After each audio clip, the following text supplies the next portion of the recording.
অনুশীলন করলে অঙ্ক সহজ হয়। Practice makes arithmetic easy. Okay, এই একটা ইউনিভার্সাল সেন্টেন্স দিয়ে আমি আজকে আমার ভিডিওটি শুরু করছি। এখানে দেখুন, অনুশীলন ইংরেজি প্র্যাকটিস, আর মেক্স মেক্স মানে হচ্ছে আপনার তৈরি করা, আর অ্যারিথমেটিক মানে অঙ্ক, আমরা সবাই জানি। ওকে, গুড আফটারনুন টু অল। আশা করি প্রত্যেকে ভালো আছেন। অন্য দিনের মতো আজও বেশ কয়েকটি নতুন সেন্টেন্স নিয়ে আলোচনা করব। অবশ্যই এগুলো আপনাদের জন্য হেল্পফুল হবে, এবং আপনাদের কাছে একটা অনুরোধই রাখবো বা উপদেশই বলতে পারেন, যে অবশ্যই আপনারা বাড়ির ছোট ছোট বাচ্চাদেরকে এইগুলো শেখাবেন। দেখবেন ওদের ইংরেজির ভিতটা অনেকটা শক্ত হবে। ওকে, তাহলে চলুন ভিডিওটি আমি শুরু করি। বিলি তার কুকুরের নাম টম রেখেছিল। কি লিখেছি ইংরেজিটি? Billy named his dog Tom. Okay, সে বৃদ্ধ লোকটির দিকে তাকিয়ে হাসছিল।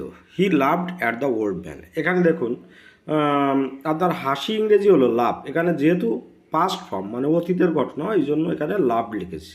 ওকে, এই জন্য সেন্টেন্সটা কি লিখেছি? He loved at the old man. Okay, Sheetal একটি চাকরি খুঁজছে। ইংরেজিটি কি লিখেছি? Sheetal is looking for a job.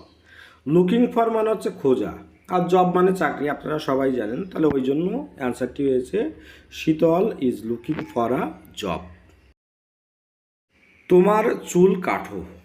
ওকে, তাহলে এখানে ইংরেজিটি কি লিখেছি? কাট ইওর হেয়ার। কাট মানে কি? কাটা, আর হেয়ার মানে চুল, আপনারা সবাই জানেন। তাহলে ওই জন্য সেন্টেন্সটা হয়েছে কাট ইওর হেয়ার।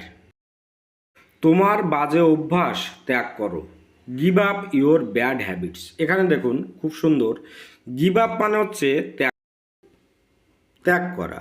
এবার গিভ আপ মানে বাদ দাও, আর ব্যাড হ্যাবিটস, ব্যাড মানে খারাপ, আর হ্যাবিটস মানে অভ্যাস, ওই জন্য আমরা লিখেছি give up your bad habits. Okay, দয়া করে ওখানে যেও না। তাহলে কি লিখতে পারি? Please don't go there. তুমি হাসছো কেন? হোয়াই আর ইউ লাফিং?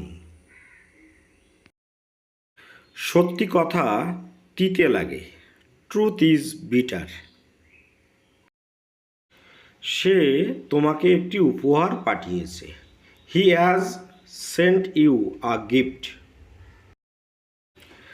বাবা খবরের কাগজ পড়ছেন। Father is reading a newspaper. Rabi একটি সিনেমা দেখছে। কী হবে ইংরেজিটি? Rabi is watching a movie. Movie মানে সিনেমা, আর ওয়াচিং মানে দেখা। ওকে, আজ বৃহস্পতিবার। কী হবে? Today is Thursday. ওকে, তাহলে ভিডিওটি এখানেই শেষ করছি। ভালো থাকবেন সবাই। আশা করি একটু হলেও এই ভিডিওটি আপনাদের উপকারে আসবে, এই আশা রেখে শেষ করছি। ভালো থাকবেন। Have a good day.